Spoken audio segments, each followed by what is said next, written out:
The document hit the marble counter with a slap that echoed through the kitchen. Renunciation of trust. My stepmother Catherine tapped the signature line with a manicured nail.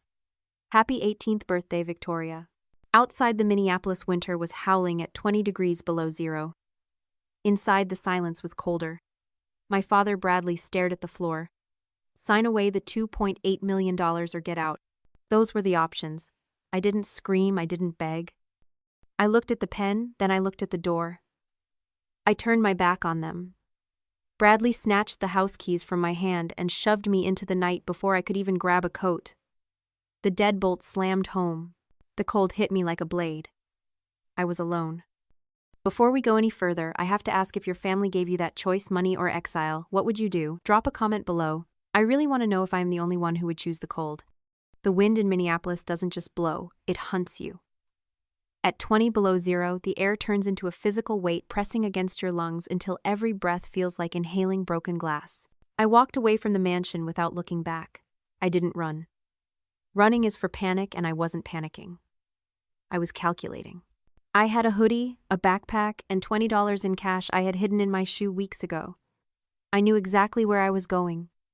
The industrial district was a graveyard of rusty metal and snowdrifts 3 feet deep. Most people avoided it, but I had been scouting this area for a month. I knew there was an abandoned mechanic's garage on 4th Street with a side door that had a broken latch. It wasn't a home, but it was shelter. I slipped inside the darkness, swallowing me whole. The air smelled of old grease and concrete, but it was out of the wind. I found a corner behind a stack of old tires and huddled down, pulling my knees to my chest to conserve heat. That was the moment when the gravity of it all tried to crush me. I was 18. I was the heiress to a multi-million-dollar trust, and I was sleeping on a stained concrete floor while my stepmother drank wine in my living room. The urge to scream, to cry, to break down and beg for my life was overwhelming. It rose up in my throat like bile, but I swallowed it. I realized then that I had been wearing a chain my entire life. It wasn't made of iron or steel. It was made of their expectations. They expected me to be weak. They expected me to be the victim who needed their permission to exist. This is the invisible chain of the survivor. You don't feel it until you try to move, until you try to breathe on your own. Most people let it choke them. They stay still so it doesn't hurt. But in that freezing garage, I decided to break it. If I cried now, I was accepting their narrative. I was accepting that I was a discarded child. But I wasn't. I was a strategist in a war they didn't even know had started. I didn't close my eyes to sleep. I closed my eyes to plan. Morning came like a gray bruise on the horizon. I was stiff cold to my bones, but alive. I used $5 of my stash at a nearby gas station to buy a cheap sandwich and a pack of hand warmers. I walked back toward the garage, and that's when I saw her. The locals called her the Ghost. She was a shapeless mound of layers, old wool coats, trash bags, scarves wrapped so tight you couldn't see her face. She sat near the entrance of the alley, motionless. Most people looked right through her, treating her like a pile of debris. But I stopped. I walked over and sat down on the curb next to her. I broke the sandwich in half and held it out. I didn't say anything. I just offered it. She didn't move for a long time. Then a hand emerged from the layers. It was thin, the skin like parchment paper, shaking slightly. She took the food. We ate in silence, the steam from our breath mixing in the frigid air. I handed her a pair of the hand warmers I had just bought. "Take them," I said. "It's going to be colder tonight." I stood up to leave, to go back to my corner in the garage. That was when her hand shot out. Her grip was shockingly strong, clamping around my wrist like a vice. I looked down, and for the first time she looked up. Her eyes were sharp, intelligent, and terrified. "You can't stay there," she rasped. Her voice sounded like it hadn't been used in years. "Not tonight." I frowned, trying to pull away gently. "It's the only place I have." "No," she whispered, pulling me closer. "You don't understand. I saw the truck. The one with the red logo. They aren't just watching the house girl. They are watching you." I woke up to a smell that shouldn't exist in a frozen garage. It wasn't the rot of old tires or the damp concrete anymore. It was sharp, chemical, and heavy. Industrial propane. My eyes snapped open. The silence of the night had been replaced by a low hiss like a snake coiled in the corner. I sat up, my breath hitching in my throat. The side vents, the ones that usually let in drafts of freezing air, were stuffed with rags. Someone was sealing the building. Outside, snow crunched under heavy boots. Then came a laugh. I recognized instantly. Brandon. My stepbrother. He wasn't whispering. He was on the phone, his voice carrying through the thin metal walls with the arrogance of someone who believes they are untouchable. Yeah, Mom, I'm at the vents now. It's going to look like a heater malfunction. Gas buildup, one spark boom. No autopsy needed. My blood ran cold, colder than the air around me. This wasn't a prank. This wasn't a warning to scare me out of town. This was an execution. They weren't using a Molotov cocktail or gasoline. Those leave traces. They were rigging the garage to detonate. It was cleaner. It was deniable. It was the kind of plan people make when they don't see you as a human being, but as a loose end in a ledger. I scrambled to my feet, my limbs stiff and aching. The hissing sound was getting louder. The air was already tasting thick, coating my tongue with a metallic tang. I didn't panic. Panic is a luxury for people who have a safety net. I had seconds. I moved to the side door, but the handle wouldn't turn. He had jammed it from the outside. The main roller door was rusted shut. I was trapped in a bomb that was ticking down. Then I remembered the loose panel in the back wall, the one I had noticed during my initial scout. It was behind a stack of oil drums. I threw my weight against the drums, shoving them aside with a strength I didn't know I possessed. The panel was rusted, jagged at the edges. I could hear the scratch of a flare striking outside. I didn't think about the jagged metal tearing my hoodie or scraping the skin off my ribs. I threw myself through the gap, tumbling out into the snowdrift behind the building. I didn't stand up. I clawed my way through the snow, dragging my body behind a concrete barrier just as the world turned white. The explosion didn't sound like a bang. It felt like a punch to the chest. The garage didn't just catch fire, it exhaled. The roof lifted and a fireball rolled into the sky, turning the Minneapolis night into noon. The heat washed over me, searing the back of my neck. I lay face down in the snow, watching the flames consume the only shelter I had. Brandon had just tried to kill me. And he was going to go home and sleep in a warm bed. I made a promise to the fire right then. He would never sleep soundly again. I walked 2 miles to the 24-hour diner on Hennepin Avenue. I looked like a wraith, soot smeared across my face, my hoodie torn, shivering violently. But I walked with my head up. Olivia, the waitress, who had been my best friend since 3rd grade, dropped a tray of coffees when she saw me walk through the door. She didn't ask questions. She dragged me into the back booth and wrapped me in her coat. 5 minutes later, the bell above the door jingled. It wasn't a customer. It was Mrs. Eleanor. She wasn't shuffling or hiding in her layers anymore. She walked with purpose. She slid into the booth next to me and placed a small rectangular object on the table. An SD card. I told you I saw the truck, she said, her voice raspy but steady. And I told you they were watching. But you didn't know I was watching them back. She pulled a battered laptop out of her bag, ancient, held together with duct tape, but functional. She slotted the card in. The screen flickered to life. It was trail camera footage, grainy but clear enough. It showed the alley outside the garage. It showed Brandon pulling up in his truck. It showed him blocking the vents. It showed him lighting the flare. And it showed something else. In the corner of the frame, Mrs. Eleanor was sitting on her crate, plain as day. Brandon walked right past her twice. He looked right at her. And he didn't stop. He didn't hide what he was doing. He lit the flare right in front of her. Why? Olivia whispered, horrified. Why did he do it with you, right there? I stared at the screen and the pieces clicked into place. This is the furniture delusion. To a narcissist like Brandon or my stepmother Catherine, people without money or status don't actually exist. They aren't human beings with eyes and memories. They are objects. Mrs. Eleanor wasn't a witness to him. She was a fire hydrant, a trash can, a piece of urban furniture. He didn't hide his crime because he didn't believe there was anyone there to see it. His arrogance was so absolute that it blinded him to the biggest threat in the room. He thought he was invisible because he refused to see the people around him. And that blindness was going to cost him everything. We have him, I said, my voice cracking from the smoke inhalation.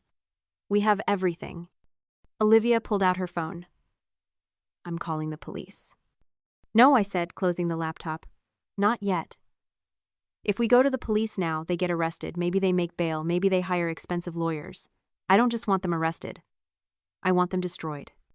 I pulled up Facebook on Olivia's phone. There it was. Catherine's profile. A post made 20 minutes ago. A picture of me from last Christmas smiling. The caption read, "Please pray for our daughter Victoria. She's run away again. We think she's with a dangerous crowd, maybe drugs involved. We just want her home safe." The comments were flooded with sympathy.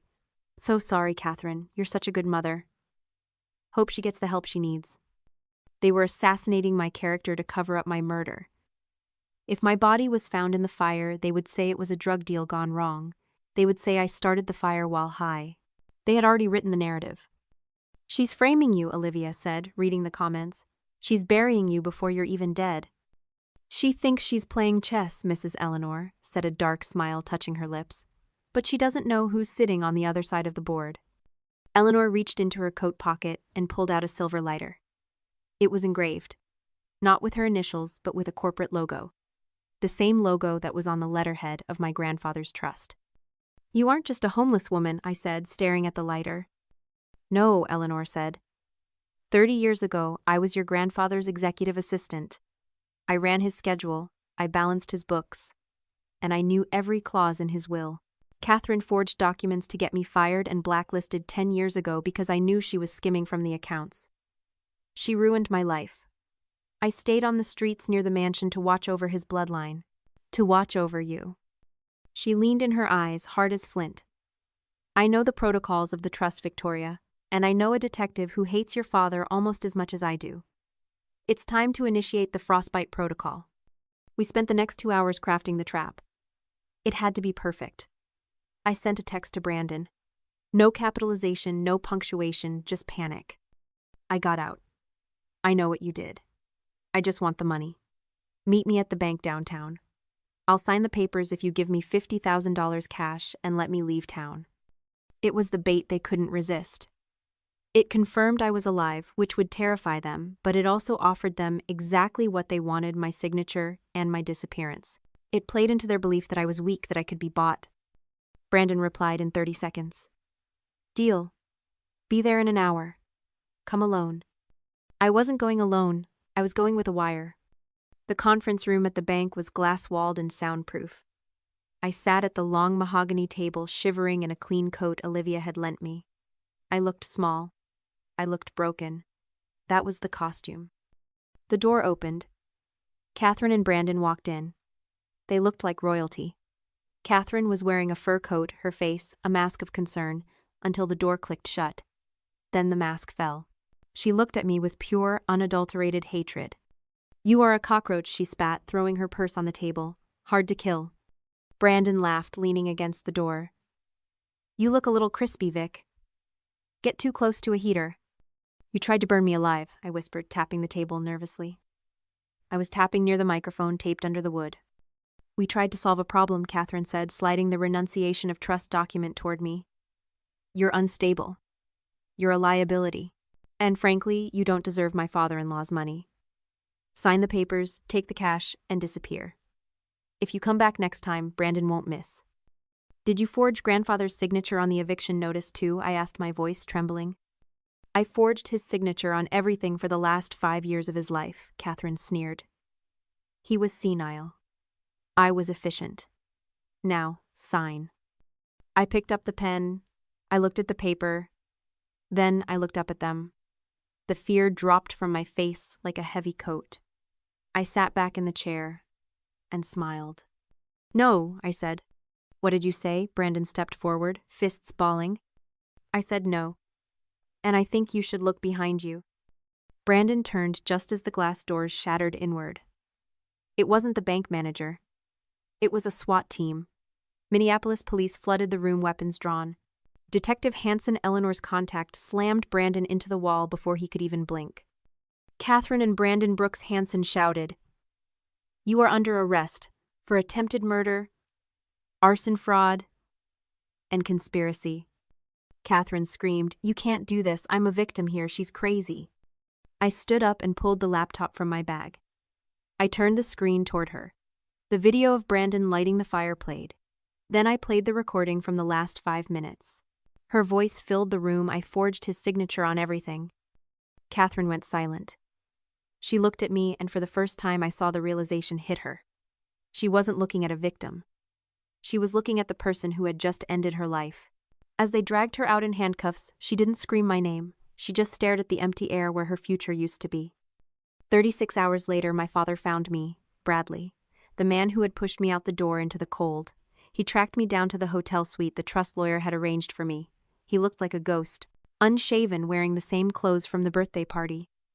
He pounded on the door until I opened it. I stood in the doorway, warm, clean, and calm. "Victoria," he choked out, falling to his knees in the hallway. "Please, you have to drop the charges. Your mother, she's in general population. Brandon is. They're talking about 20 years. Please. We're family." I looked down at him. I didn't feel anger. I didn't feel sadness. I felt nothing. It was like looking at a stranger. "We aren't family, Bradley," I said. "Family doesn't lock you out in sub-zero weather. Family doesn't try to incinerate you for a paycheck." "I didn't know," he sobbed. "I didn't know they were going to hurt you. I just wanted the money to stop the bankruptcy. We were going to lose the house. And now you have," I said. I handed him a piece of paper. It wasn't a check. It was an eviction notice. The mansion was in my grandfather's name. It belonged to the trust. And I was the sole trustee. "You have 24 hours to vacate the premises," I said coldly. "If you aren't out, I'll have the police remove you." Again. He stared at the paper, then at me. "You can't do this. I'm your father. Without that money, I'm nothing." "That's the problem," I said. "You were nothing with the money, too." I closed the door. I locked the deadbolt. And I went back to my coffee. The final blow came an hour later at the lawyer's office. The reading of the full trust. The lawyer, a man who had worked with my grandfather for 40 years, cleared his throat. "There's a final clause," he said, adjusting his glasses. "The poison pill clause. Your grandfather suspected Catherine might try something. He added this stipulation: if Victoria Barnes dies, is incapacitated, or is coerced into signing away her rights, 100% of the trust's assets shall be immediately liquidated and donated to the Minneapolis Dog Rescue charity." I started laughing. It started as a chuckle and turned into a full belly-shaking laugh. They had committed attempted murder, arson, forgery, and fraud. They had destroyed their lives and gone to prison. And it was all for nothing. Even if they had killed me, they wouldn't have seen a single dime. This is the illusion of power in an empty wallet. Catherine and Bradley built their entire identities on wealth they didn't earn and power they didn't possess. They thought the money made them gods. But the money was never theirs. It was a leash. And the moment it was cut, they didn't just lose their lifestyle. They lost themselves. They evaporated. Because underneath the fur coats and the arrogance, there was no character. There was only greed. And greed is a math error that always solves to zero. 6 months later, I stood on the balcony of the new building complex I had purchased in downtown Minneapolis. It wasn't a mansion, it was a sanctuary. The sign out front read, "The Eleanor House." It was a transitional housing facility for women and youth who had been cast out just like I was. Mrs. Eleanor was in the office below, serving as the director of operations. She was wearing a suit, her hair done, looking every inch the executive she used to be. She had her life back. Olivia was at the front desk working part-time while I paid for her nursing school tuition. The winter wind blew past me, but I didn't shiver. I wasn't cold anymore. I had taken the fire they tried to burn me with and used it to build a hearth. If you have a Mrs. Eleanor in your life, someone who isn't blood but who saved you when you were cold, share this story for them and hit that subscribe button. We're building a family here, and no one gets left out in the cold.